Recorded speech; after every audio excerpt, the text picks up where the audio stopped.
à tous. Est-ce que vous m'entendez bien? Est-ce que vous voyez là? Oui. Écoutez, je vous remercie tous de votre présence aujourd'hui.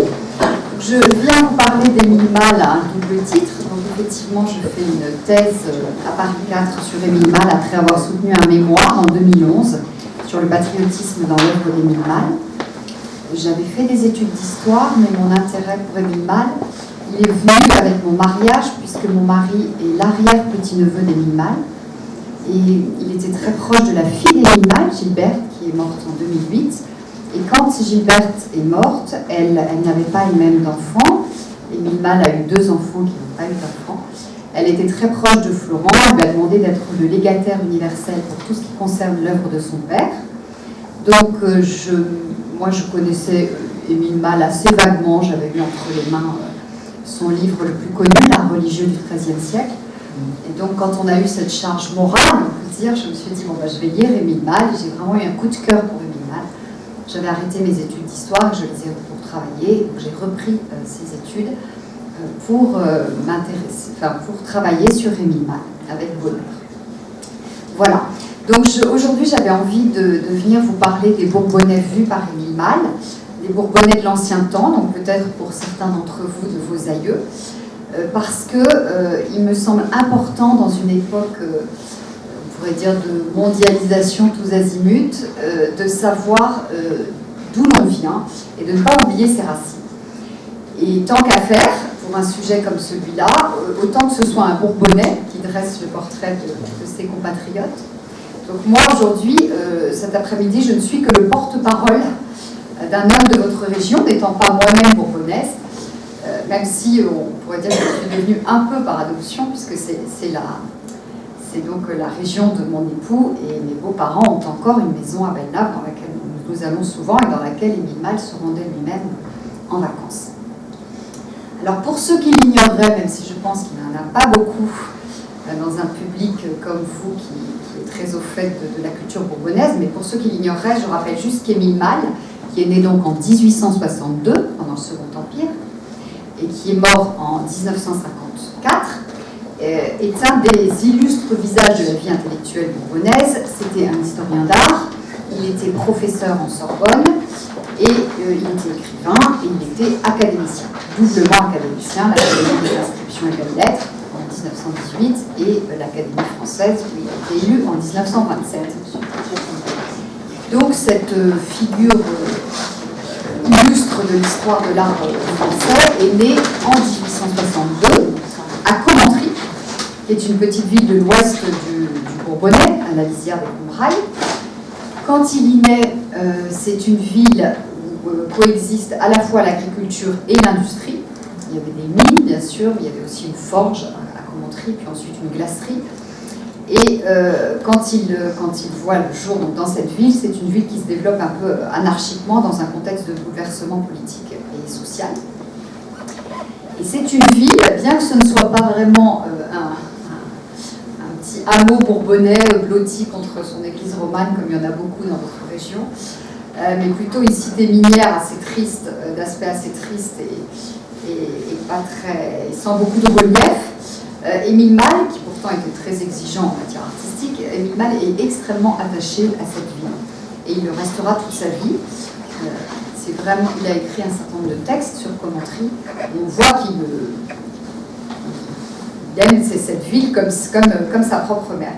Alors comment est-ce qu'on peut expliquer ça? Parce que pour Émile Malle, le Bourbonnais était vraiment précieux aux yeux d'Émile Malle. Il aimait le Bourbonnais comme la fenêtre de ses yeux.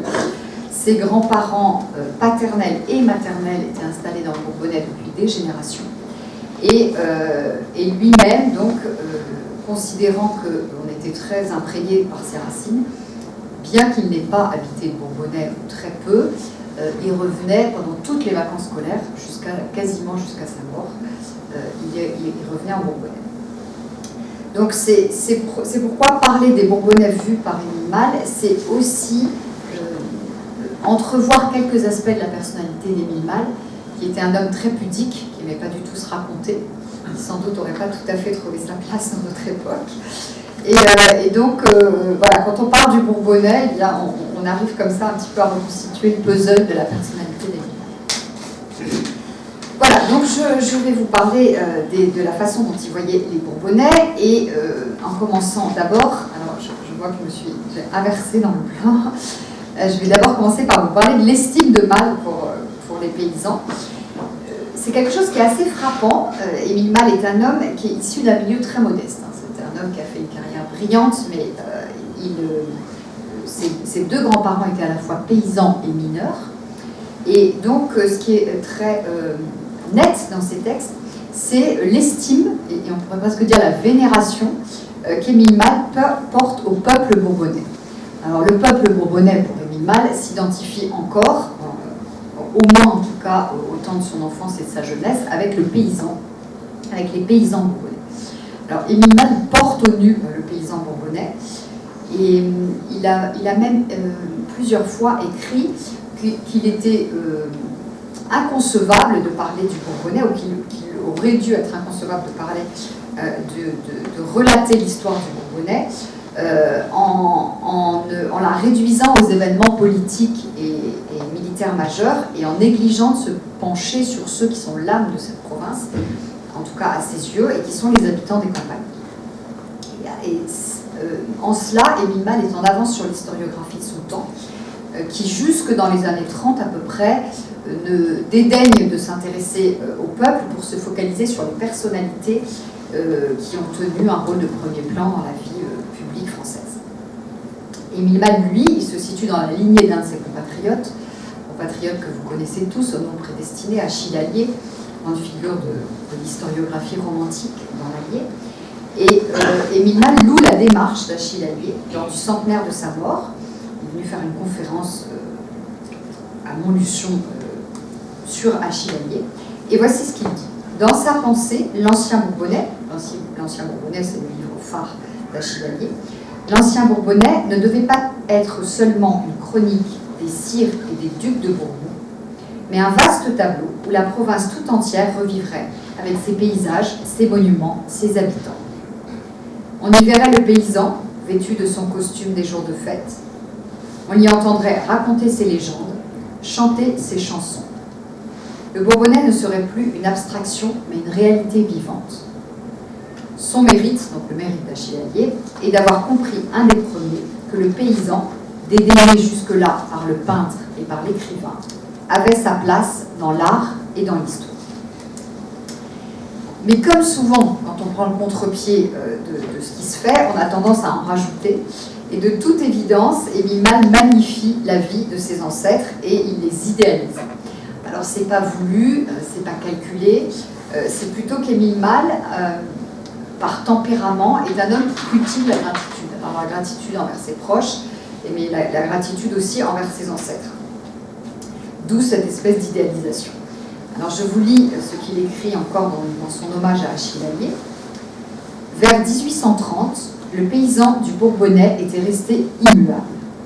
Il était encore le paysan d'il y a 100 ans, d'il y a 500 ans, d'il y a 1000 ans, le paysan de toujours. Rien n'avait encore entamé ce granit. Il labourait avec l'arrière de la gueule, moissonnait avec la faucille de l'ancienne Égypte, battait le blé dans la grange avec le fléau du Moyen-Âge. On trouve à peu près la même idée dans les souvenirs d'Émile Malle, souvenirs qui sont parus bien après sa mort en 2002. Vers 1880, écrit Émile Malle, le vieux paysan de France, ce magnifique exemplaire de notre race, façonné par des siècles de christianisme, existait encore. Et le fait que ce paysan disparaisse peu à peu désole Émile Malle. Il a écrit plusieurs textes sur le Bourbonnais qui montrent, qui dévoilent cet état d'esprit, cette désolation d'Émile Malle. Il considère que c'est une perte irréparable pour la nation. Et pour lui, les coupables de cet état de fait, de la disparition à la fin du XIXe siècle de ce paysan qui n'avait pas bougé depuis 1000 ans aux yeux d'Émile Malle, eh bien, les coupables pour Émile Malle, ce sont l'industrialisation et le développement de l'instruction. C'est assez paradoxal pour un homme qui, justement, a pu gravir les échelons de l'échelle sociale grâce à ces deux facteurs, c'est-à-dire l'industrialisation et puis l'instruction. Le père d'Émile Malle était quand même gardien de chèvre à 12 ans et puis ensuite chauffeur de clous. Vous voyez qu'Émile Malle, il y a vraiment un saut, on va dire, dans l'échelle sociale qui est quand même assez important. Et c'est d'abord l'essor industriel qui a permis aux deux grands-pères d'Émile Malle de cumuler à la fois le travail dans les champs et le travail dans les mines. Et malgré tout, Émile Malle s'en prend à lui, enfin à cet essor industriel, dans 3 textes. Alors voici ce qu'il écrit dès 1892, qu'il a 30 ans. Il déplore, je le cite, que la campagne environnante de Commentry ait été complètement défigurée par l'industrie humaine. Ensuite, près de 40 ans après, il renchérit, je le cite, « Notre civilisation industrielle détruit cette beauté », et il parle des vieilles maisons avec des tuiles creuses, « Notre civilisation industrielle détruit cette beauté née d'une antique sagesse. Elle détruit aussi notre histoire. » Et plus on avance dans le temps, plus l'accélération du processus d'industrialisation le rend sévère. Donc dans une préface de 1936, voici ce qu'il écrit. L'apparition de l'industrie moderne dans ce bourg rustique, le développement de la mine, la création de la forge firent disparaître peu à peu les derniers restes de cette France d'autrefois. Une ville naquit, les étrangers vinrent s'y établir des provinces voisines, apportant des mœurs, des goûts, des idées nouvelles. Les vieilles familles immobiles, enracinées dans le sol comme des chênes, commencèrent à tressaillir sous les souffles du dehors. Et on retrouve quand même tout ce style assez lyrique d'Émile Malle, qui est un très grand écrivain, en plus d'être un savant extrêmement rigoureux. Il est connu et loué avec justice parce que c'est aussi un poète, il écrit merveilleusement. Donc voilà ce qu'Émile Malle dit de l'industrie qui, à ses yeux, aurait contribué à décimer l'exemplaire type, si on peut dire, enfin, la figure du paysan bourbonnais. Et puis il y aurait aussi l'instruction, d'après lui, qui aurait porté le coup de grâce à l'harmonie des campagnes. Sur cette question, il est encore plus prolixe. Donc, dans ses souvenirs qu'il a rédigés entre 1916 et 1943, voici ce qu'on peut lire. Vers 1880, à peu près quand Émile Malle avait à peu près 20 ans, l'école laïque commença à miner ce roc, donc le roc c'est le vieux paysan de France, qui avait traversé les âges et qui semblait indestructible. Dans son éloge d'Achille Allier, Émile Malle pousse le bouchon jusqu'à dire que l'illettrisme du peuple bourbonnais, dont il est prouvé qu'il a perduré en Bourbonnais plus que dans d'autres provinces parce à cause de la vétusté des voies de communication. Donc Émile Malle dit que finalement l'illettrisme a en quelque sorte préservé le paysan bourbonnais. Je le cite, « Les idées nouvelles ne pouvaient arriver jusqu'à lui. Pendant les longs mois d'hiver, il vivait presque séparé du monde. Son ignorance l'isolait encore davantage. Presque personne alors ne savait lire. C'est pourquoi le paysan, se représentant de notre vieille race, s'y conservait dans sa pureté. » Alors forcément, la marche de l'histoire finit par avoir raison de ce paysan, ce qui, comme je vous l'ai dit tout à l'heure, désole Émile Malle. Cette race des anciens pays bourbonnais, majestueux et poétique sans le savoir, s'est perpétuée presque jusqu'à la fin du XIXe siècle, mais en perdant à chaque génération un peu de son originalité. Ces grands témoins d'un passé millénaire ont disparu aujourd'hui. En 30 ans, le monde a plus profondément changé qu'en 30 siècles. Vous voyez combien on sent que l'inquiétude est vive chez Émile Malle, et puis on sent une espèce de nostalgie de cette France d'autrefois. Alors Émile Malle va même faire jusqu'à faire une confidence un peu iconoclaste au philosophe Jacques Chevalier, philosophe de Sérilly, bien connu des érudits, donc que vous connaissez certainement, à propos des paysans d'autrefois. Il lui dit « J'ai connu les derniers ou les avant-derniers dans mon enfance, temps qui me semble aussi loin que le Moyen-Âge, où nous conduisent ces générations à qui on a enlevé ce que Napoléon appelait le trésor de l'ignorance. » Alors ce sont des propos qui sont quand même un peu déroutants chez un homme qui est un érudit, qui a été professeur, on l'oublie souvent, pendant 38 ans, et qui était très attaché à ses élèves et qui était surtout très attaché à toucher le grand public dans ses ouvrages, parce qu'un des traits d'Émile Malle, c'est qu'il a écrit des ouvrages qui sont à la fois très savants et qui sont en même temps très accessibles. Alors peut-être un peu moins aujourd'hui parce que la culture religieuse s'est beaucoup perdue, mais en tout cas, quand on a quand même quelques rudiments d'histoire chrétienne, on lit facilement ces ouvrages, et c'était volontaire de la part d'Émile Malle. Il y a tout un appareil critique qu'il a volontairement évacué pour toucher le grand public. Donc c'est assez paradoxal, cette condamnation qu'Émile Malle fait, et je vous livre mon point de vue et mon avis personnel sur cette question. Émile Malle est un homme qui, si on s'en tient à ce que je vous ai lu là, peut apparaître comme assez passéiste. Je pense que ce serait très injuste de dire ça, parce que c'est un homme qui est très ouvert sur son temps et qui, en dépit encore une fois de ce que je vous ai lu là, a un tempérament très optimiste. Donc c'est pas un réactionnaire qui se désole, voilà, que les choses qui pourraient, comment dire, voilà, magnifier inlassablement le passé en disant voilà, où est-ce qu'on va aujourd'hui. Donc c'est un homme qui est très optimiste et qui n'est pas passéiste. Mais je pense que ses propos s'expliquent par la force de ses souvenirs d'enfance. Comme assez souvent, il a été extrêmement marqué par son enfance. Et comme il idéalisait cette époque bénie de son enfance, et c'est vrai que c'était un enfant unique, choyé par ses parents, qui a eu une enfance extrêmement heureuse et qui a beaucoup compté pour lui, eh bien, quitte à paraître un peu incohérent vu de l'extérieur, il idéalisait cette époque bénie, voilà, quitte à arrêter le temps et apporter cette idéalisation au-delà de son enfance sur l'ensemble de la société. Parce que s'il y a vraiment un homme qui a été désireux de communiquer sa flamme à l'ensemble des Français, sa flamme pour le patrimoine artistique, c'est bien lui. Et il a multiplié les articles, les livres, les cours, les discours, jusqu'à son dernier souffle. Il est mort à 94 ans, il était encore la plume à la main, encore en train d'écrire un livre qui n'a jamais vu le jour sur l'art carolingien. Voilà. Et alors, on peut aussi penser que s'il a fait tout ce travail pour mettre à la portée du grand public l'art religieux, c'est qu'il s'est adapté par pragmatisme aussi à l'évolution des temps, et puis que petit à petit, il a mesuré les bienfaits de l'enracinement des Français dans leur culture, dans leur histoire, etc. Et à mon sens, il y a aussi peut-être une deuxième raison qui peut expliquer ces propos, c'est que Émile Malle, sans aucune condescendance de sa part, parce que c'est un homme qui toute sa vie est resté très admiratif du peuple et qui a toujours dit qu'il préférait fréquenter les gens du peuple que les érudits, qui pourtant ont été la compagnie naturelle qui a évolué autour de lui toute sa vie. Il considérait aussi, on peut le penser en tout cas, que la société était composée de personnes qui étaient égales en dignité, bien sûr, mais qui avaient chacune un rôle propre, qui ne nécessitait pas forcément, aux yeux d'Émile Malle, un accès à l'instruction, en tout cas à son époque.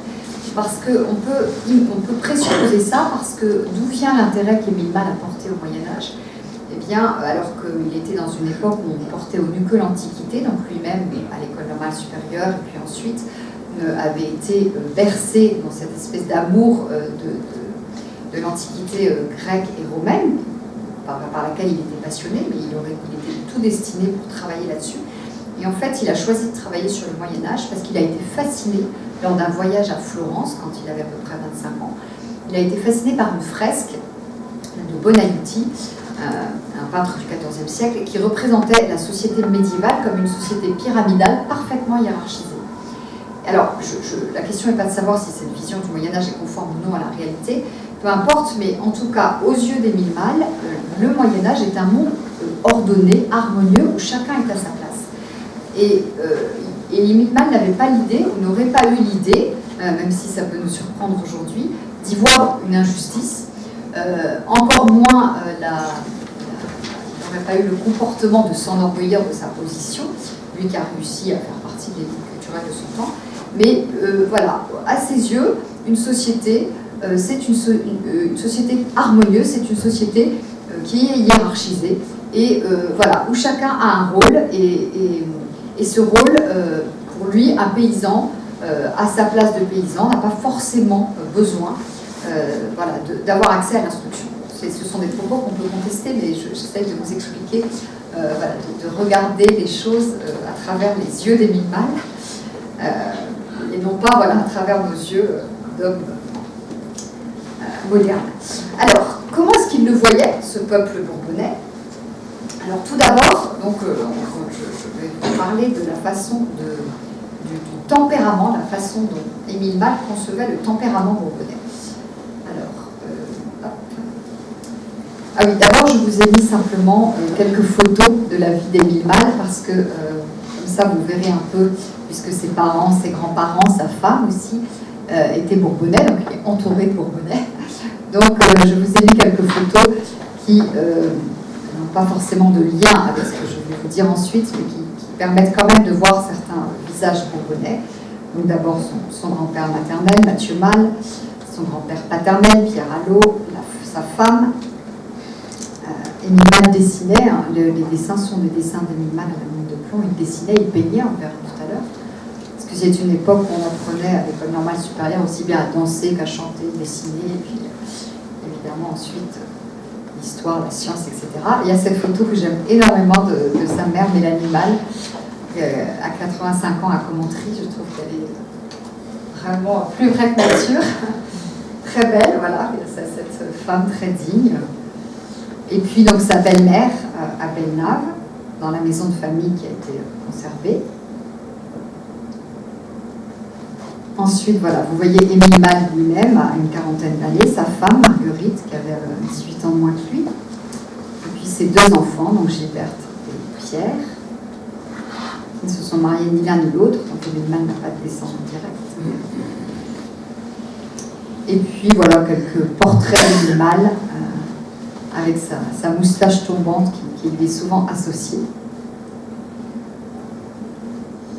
Je n'ai pas repris l'ensemble, enfin la biographie d'Émile Mâle, j'ai fait beaucoup de conférences sur Émile Mâle, donc c'est vrai qu'à chaque fois j'essaye d'étudier un aspect particulier, non pas de revenir inlassablement sur sa biographie, mais là vous voyez l'essentiel de son œuvre, c'est sa quadrilogie sur l'art religieux, qui va du XIIe au XVIIIe siècle.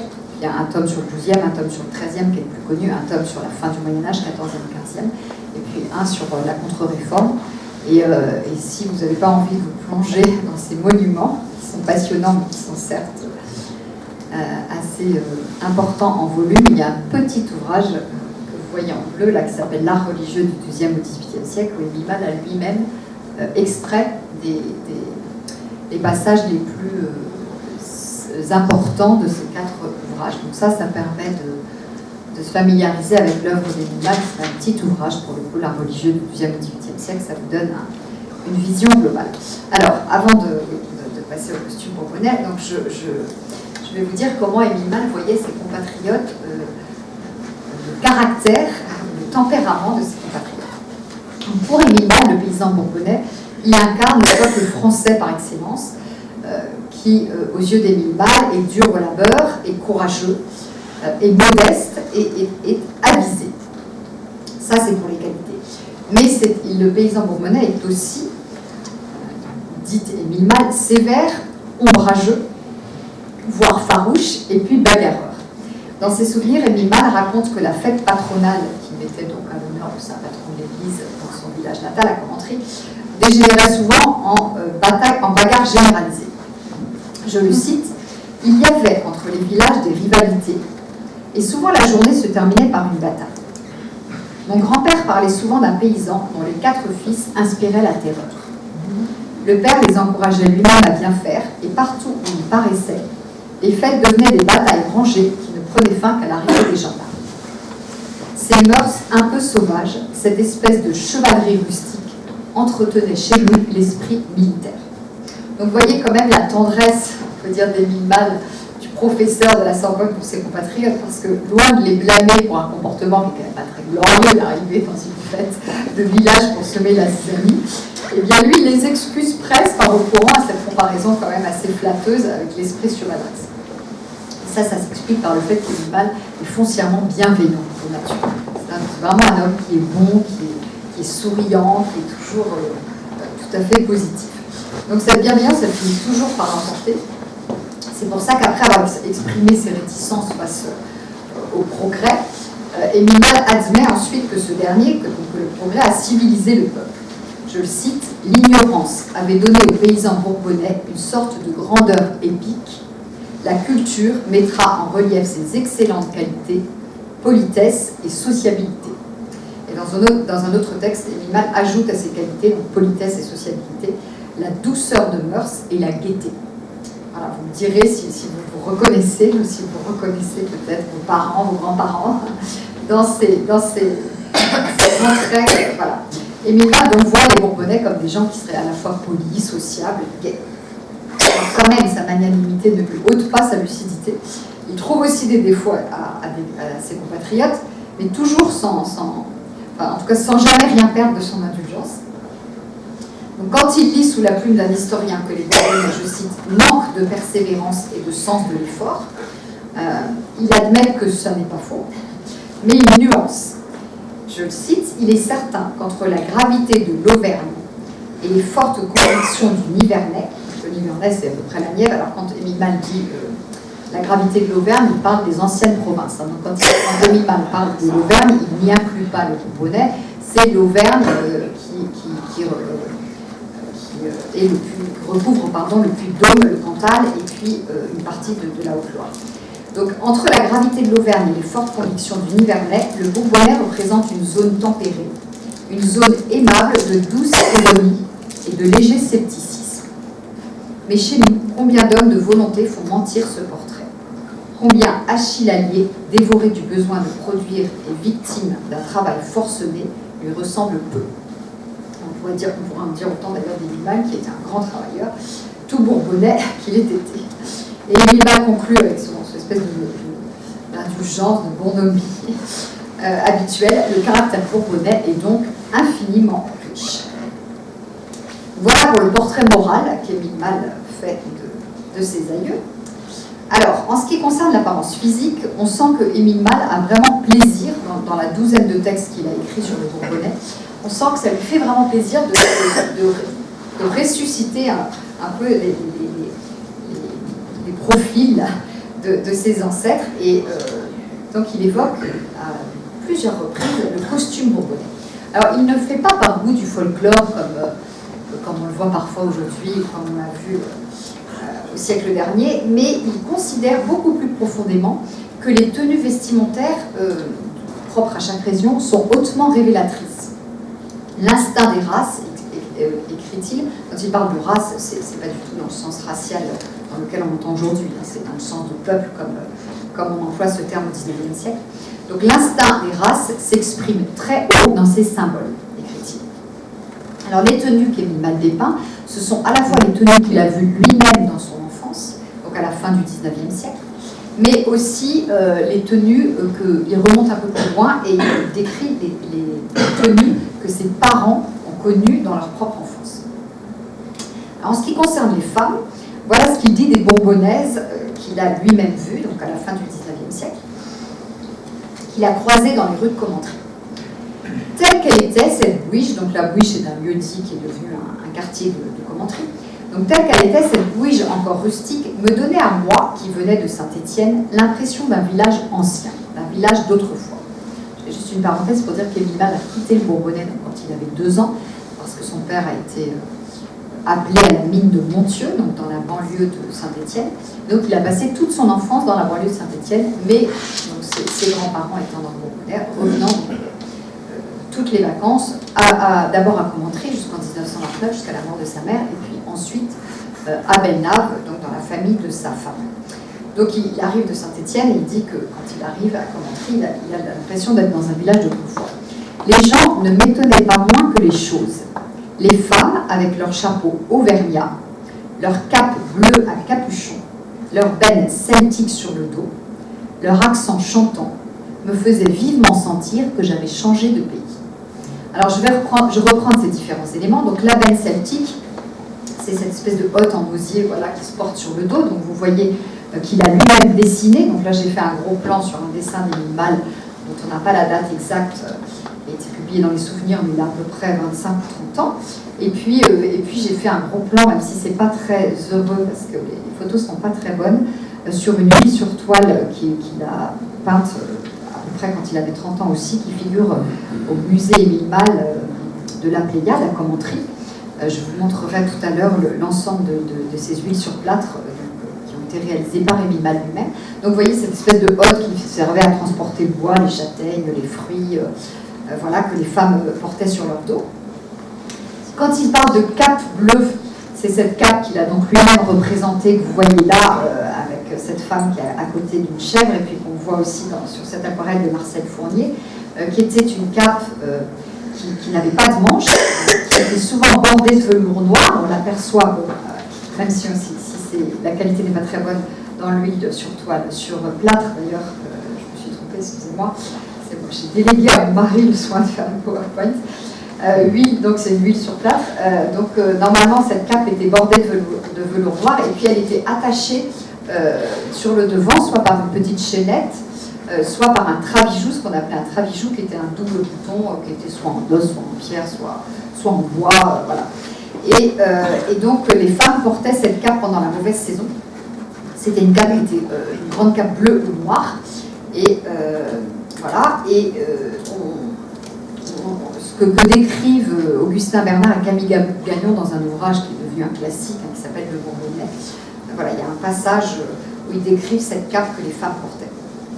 Puis donc Émile Malle parle de cette cape bleue à capuchon. Le capuchon se relevait sur la tête, comme vous le voyez sur cette huile d'Émile Malle.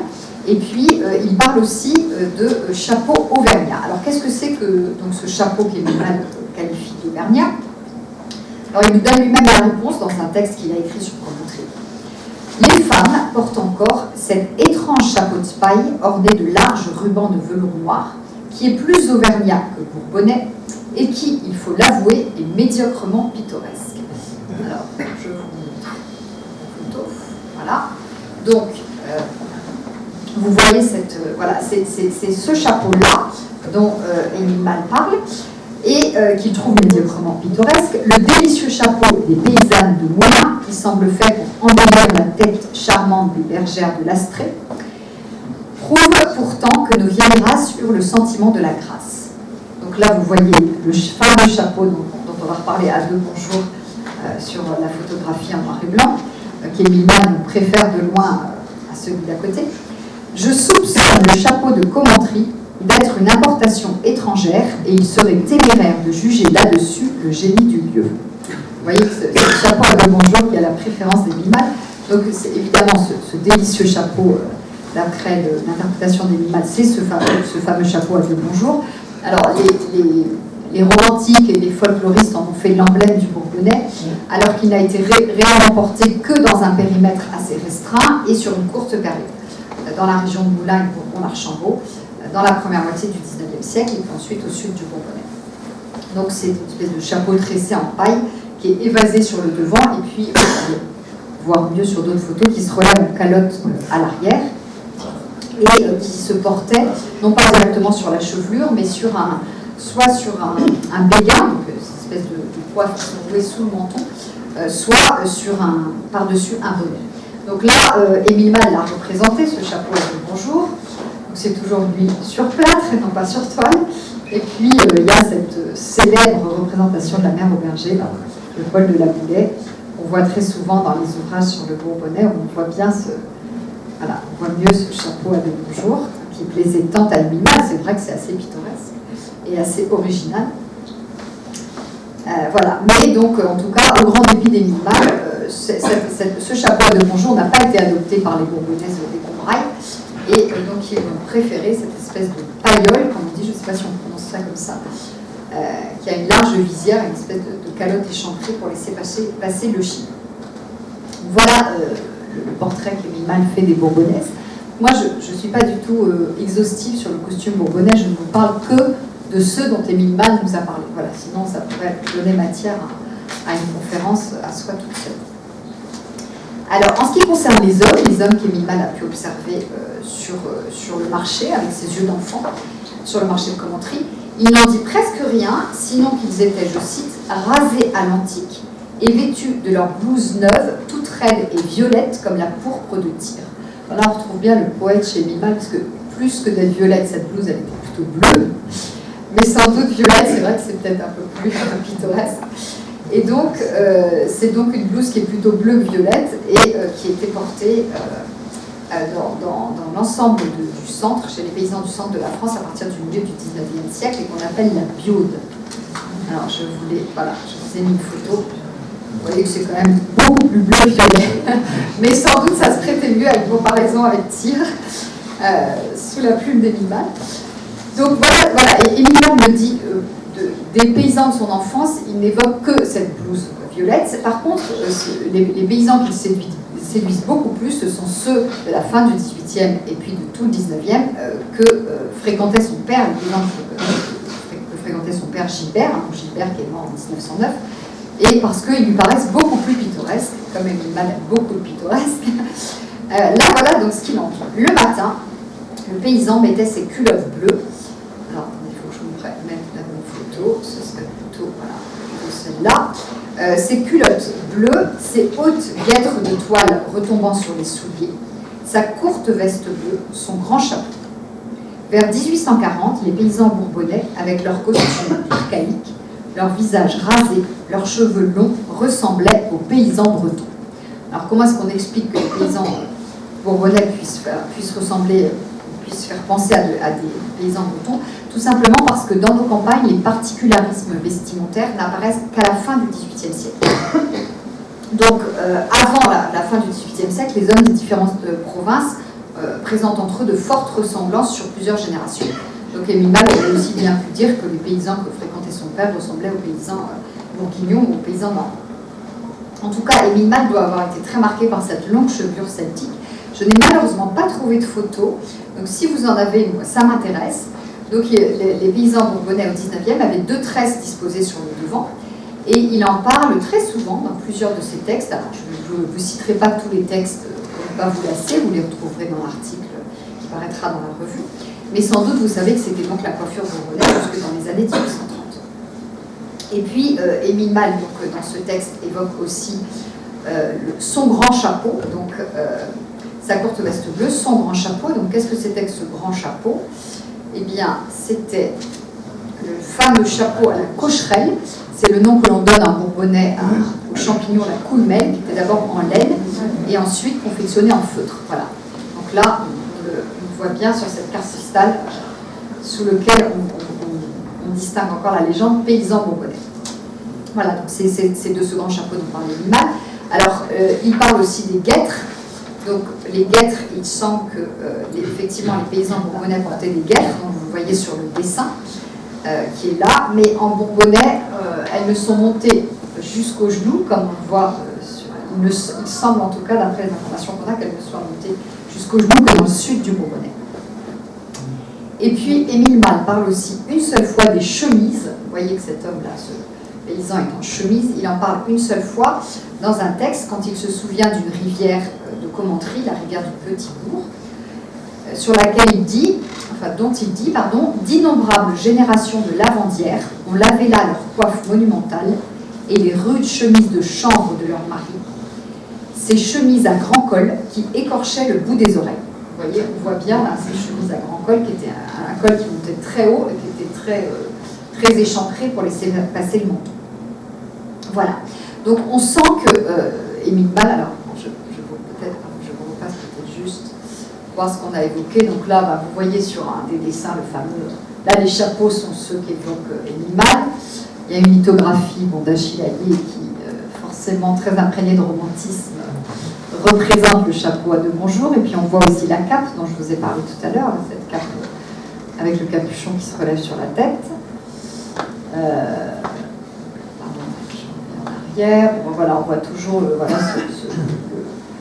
ce grand chapeau, la veste courte. Évidemment, les costumes évoluent après, au cours du temps, selon les milieux sociaux, etc. Moi, je vous ai parlé de ceux dont parlait Émile Malle. Voilà, et puis je voulais juste vous montrer. Donc là, j'ai remis. Donc la qualité des photos n'est pas très bonne parce que pour les préserver de la lumière, en fait, elles sont dans un espace vitré qui est fermé à Commentry. Donc voilà les fresques qu'Émile Malle a peintes parce qu'il trouvait ces tenues extrêmement poétiques. Donc voilà, on sent qu'il s'est fait plaisir en les évoquant dans certains textes, mais donc il les a aussi représentés. Ce sont des œuvres qui sont assez modestes, hein, mais qui sont tout à fait charmantes, qui sont un peu dans le style du Vice de Chabannes, qu'Émile Malle aimait beaucoup. Ce sont donc des fresques qu'il a peintes dans le jardin de ses parents. Ses parents avaient donc une maison à Commentry, sans jardin. Donc ils avaient un jardin qui n'était pas à côté de leur maison, qui était rue Pierre-Curie à Commentry, dans lequel il y avait un chalet. Et Émile Malle a peint donc, ces fresques sur les murs de ce chalet. Là, vous avez à peu près l'ensemble des fresques, ça fait à peu près 34 mètres carrés. Donc elles ont été détachées, elles ont été restaurées. Et aujourd'hui, elles sont visibles au musée de Commentry. Voilà, si un jour vous avez envie de voir ce musée, on fait des visites guidées à la demande. Moi, je me fais un grand plaisir de vous faire visiter ce musée qui, normalement, si on a des crédits suffisants, devrait être complètement refait et remanié d'ici quelques années, voilà, pour le moderniser. Enfin, tel qu'il est, il est déjà très intéressant si vous vous intéressez à Émile Malle et à l'année. Donc, en fait, c'est une allégorie des 4 saisons. Et donc, Émile Malle représente un certain nombre de figures bourbonnaises avec en arrière-plan des monuments bourbonnais. Là, vous voyez au milieu les tours du château de Bourbon-l'Archambault. Et puis, bon, on ne le voit pas là, mais il y a aussi le château de Franchesse qui est représenté, pas très loin de Bourbon-l'Archambault, le château des Forges qui est à Commentry. Et voilà, et toutes ces figures bourbonnaises qu'on ne voit pas très bien ici. Mais bon, ça vous donnera une idée, ça vous donnera peut-être envie d'aller au musée. Donc voilà pour la façon dont Émile Malle évoque le profil bourbonnais. Et alors dans les scènes que je vous ai montrées, il n'a pas représenté d'instruments de musique, et pourtant Émile Malle a loué avec force et à plusieurs reprises le talent musical des Bourbonnais. Je vous le cite, ce paysan bourbonnais exprimait sa sensibilité cachée par la légende, par la chanson, par la musique. Notre campagne est tristement silencieuse aujourd'hui. Elle résonnait jadis de chants gais et mélancoliques. La bergère chantait pour charmer sa solitude. Le laboureur chantait pour encourager ses bœufs, qu'il savait aussi sensibles que lui à la mélodie.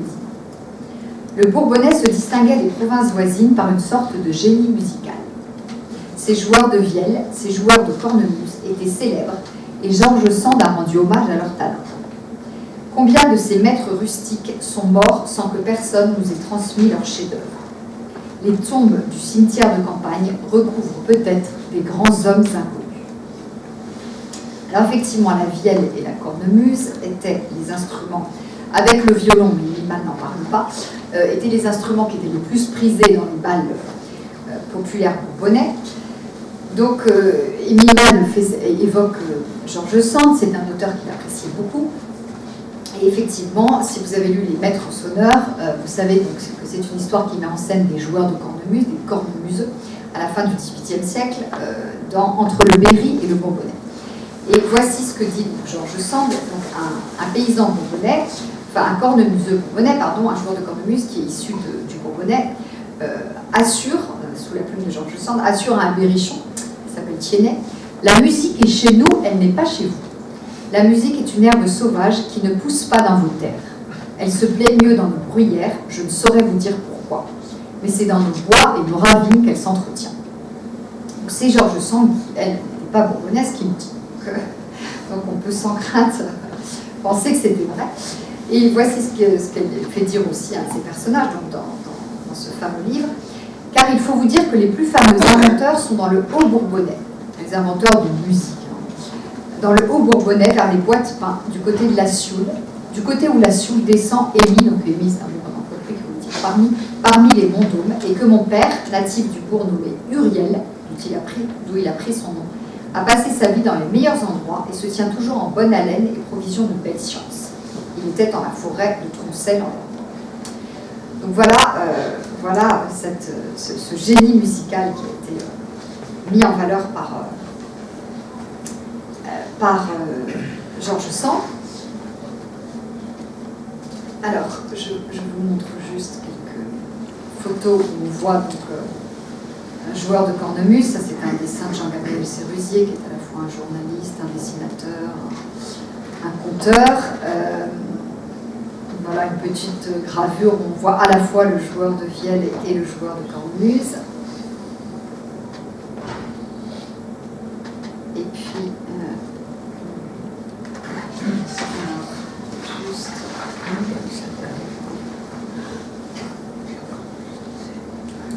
est-ce que Émile Malle aurait... j'ai juste un petit passage que je ne retrouve plus. Oui, voilà. Excusez-moi, mais donc, juste pour vous dire... oui, alors, Émile Malle évoque aussi les balles. Est-ce qu'il aurait lui-même assisté à des balles? C'est peu probable, parce qu'il l'aurait sans doute dit dans ses souvenirs. Donc, c'est vraisemblablement en écoutant les récits de ses parents et de ses grands-parents, et puis peut-être en se documentant aussi sur l'histoire de la région, qu'il a pu s'en faire une représentation. Donc, voici ce qu'il en dit en évoquant l'église du Petit Bourg, qui était l'église qui n'est pas celle du centre de Commentry, mais celle qui était l'église principale de l'enfance d'Émile Malle. La place qui précède l'église est encore ombragée de quelques grands arbres. Quels beaux branles ont été dansés là à travers les âges, et quelles belles bourrées y jouèrent les anciens cornemuseux de notre pays, qui furent, comme l'a si bien trouvé Jean Jossande, de si fiers musiciens. Alors effectivement, ce sont ces deux danses, donc la bourrée et la branle, qui avaient les faveurs des Bourbonnais. On ignore presque tout de la branle, qui était une ancienne danse du XVIe et du XVIIe, que les exécutants faisaient par deux, alors que la bourrée, pour le coup, est bien connue des érudits locaux. Voici ce qu'en disent Augustin Bernard et Camille Gagnon. Dans les provinces voisines, la bourrée affectait souvent des façons vives, primes-sautières et même un peu grivoises. Elle avait pris, au contraire, en bourbonnais, s'harmonisant avec le caractère des gens, une allure plus lente, une gravité mélancolique et presque religieuse. C'est même, on dit parfois que ce serait dans le bourbonnais que la bourrée serait née. Et donc Émile Malle a peut-être connu pendant sa jeunesse ses instruments et ses danses, puisqu'il passait toutes ses vacances dans sa terre natale. En tout cas, la seule anecdote qui figure sous sa plume, elle remonte à ses 14 ou 15 ans, lorsqu'il attendait le train de Commentry à Gannat. Nous admirions les beaux platanes de l'avenue de la Gare. Je me souviens d'avoir vu, le jour de la Saint-Jean, les valets de ferme, une fleur au chapeau, et les servantes, un bouquet au corsage, se louer au son de la vielle. Voilà. C'est vrai que là, on a l'impression que c'est vraiment une scène très très très lointaine d'imaginer, voilà, les valets et les servantes se faire la cour au son de la vielle. Donc, en tout cas, ce qui est sûr, c'est que Émile Malle, dans sa jeunesse, et puis ceux de sa génération, en furent les derniers témoins, puisque la vielle et les vielles et les musettes ont été supplantées à la fin du XIXe par la clarinette et par le cornet à piston, et puis la bourrée par le quadrille. Voilà, donc, d'après Émile Malle, les Bourbonnais auraient un talent particulier pour la musique. Là, je vous ai juste mis, si vous connaissez le musée des musiques populaires en Luçon, j'ai découvert il y a peu de temps, que je trouve remarquablement bien fait. Il y a des collections magnifiques de vielles et de musettes. Et donc, la musette et la cornemuse, c'est la même chose, en tout cas en bourbonnais. Et donc, vous voyez que chaque instrument est une œuvre d'art à lui tout seul. Il y a des têtes qui sont gravées sur chaque vielle. En fait, c'est absolument magnifique. Ça vaut vraiment le coup d'aller voir. Il y a des vitrines entières avec des explications beaucoup plus précises que celles que je vous donne là sur ces deux instruments qui ont été tellement prégnants en bourbonnais. Alors, Émile Malle lui-même était féru de musique classique. Est-ce qu'il considérait qu'il y avait une espèce de prédisposition génétique dans cet amour qu'il avait pour la musique? C'est possible parce que toute la philosophie d'Émile Malle est de dire qu'on est imprégné, même à son insu, par tout ce qui, par sa province natale, par ses ancêtres, par le sang qui coule dans nos veines. J'ai développé ça dans d'autres articles et conférences sur Émile Malle, voilà, sur son attachement au Bourbonnais. Donc il considérait vraiment qu'on était marqué, chacun de nous était marqué par ses origines de façon indélébile. Et c'est pour ça qu'il a, par exemple, il a même été jusqu'à écrire que François Villon, le grand poète François Villon, qu'il croyait être bourbonnais, il le croyait parce qu'à l'époque, les connaissances pouvaient, de façon tout à fait sérieuse, le faire penser. Aujourd'hui, c'est contesté par les historiens. Là aussi, j'ai évoqué cette question dans un article sur Émile Malle et les écrivains bourbonnais, mais en tout cas, au temps d'Émile Malle, on pouvait encore croire que François Villon était originaire du Bourbonnais. Et donc, Émile Malle, qui a écrit quelques lignes sur François Villon ici et là dans ses textes sur le Bourbonnais, considérait que le talent poétique d'Émile Malle lui avait été en partie légué par le génie, le génie de sa race à l'époque, de sa race bourbonnaise. Et il disait, il a la fantaisie, l'inattendu et un sens si merveilleux de la musique des mots qu'on pourrait croire qu'il descend de nos vieux maîtres sonneurs. Et puis on sent qu'il était aussi très fier de dire que le chanteur et le compositeur du Moulin Jean-Baptiste Faure était bourbonnais.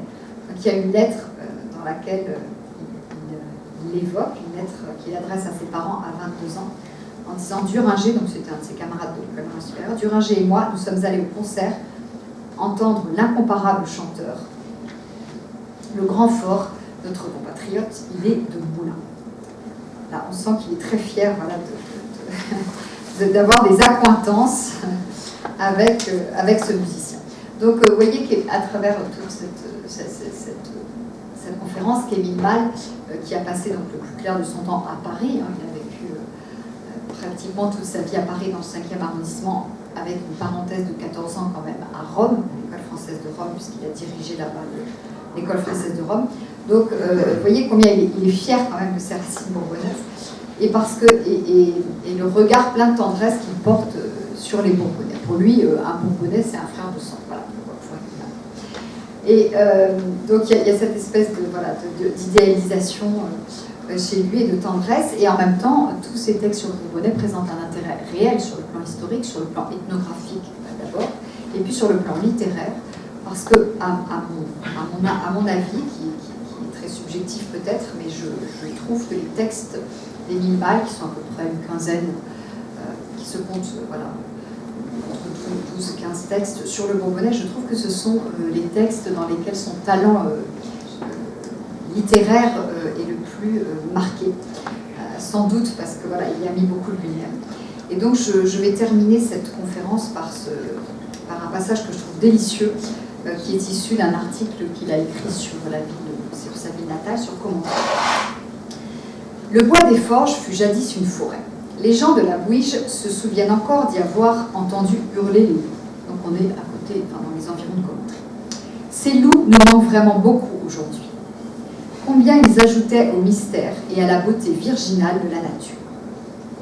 Les bonnes gens qui les entendaient le soir de leur petit jardin avaient le plaisir d'avoir peur et de se sentir entourés d'horreur comme les hommes primitifs. Que deviendront maintenant les chansons, les proverbes et les contes où il est question de loup? Il faut en prendre son parti. Le loup, ce vieux héros du Moyen-Âge, cet ami des trouvères et des fabulistes, a disparu de chez nous. Pourtant, j'avoue que pour ma part, j'ai souvent regretté, en revenant du bois le soir, à l'approche de l'hiver, quand le vent se lève, de ne pas entendre le loup commenter de sa voix rude la tristesse de l'heure. Je ne résiste pas au passage de vous relire juste cette dernière phrase que je trouve que c'est un petit tableau champêtre à lui tout seul. Pourtant, j'avoue que pour ma part, j'ai souvent regretté, en revenant du bois le soir à l'approche de l'hiver, quand le vent se lève, de ne pas entendre le loup commenter de sa voix rude la tristesse de l'heure. Voilà, donc c'est sur cette note poétique que je termine cette conférence.